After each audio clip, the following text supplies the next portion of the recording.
This is a video product review of the VASTFIRE bicycle brake light. It is 200 lumens. It can be seen in the daylight. It has an auto on. It has a 270-degree wide beam. It has different blinkings that I'm going to show you. It has a strobe, a flashing, and a blinking mode. It will run for 24 hours. There we have the brake light in the dark.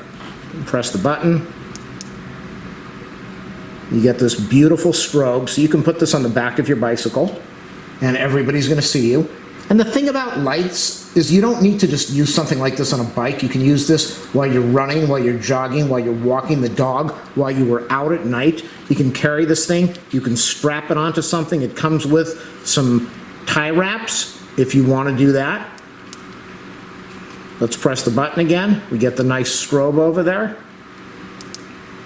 We get the long light, the long strobe.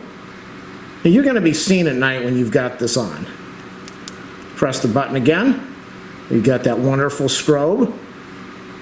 I will leave an affiliate link in the video description. Click on that link, order this 270-degree light. Use this on your mountain bike, use this on your racing bike, use this on your exercise bike when you are riding down the bike path. Use this while you're walking the dog, when you're taking a walk at night, just by yourself. You can hold this thing. People are going to see you. It is a nice bright lamp. You press the button again, the light turns off. Press the button again, the light is steady. Press it again, you've got a long flash. And press it again, you've got a very long strobe. Made by VASTFIRE. Click on the affiliate link and order this today.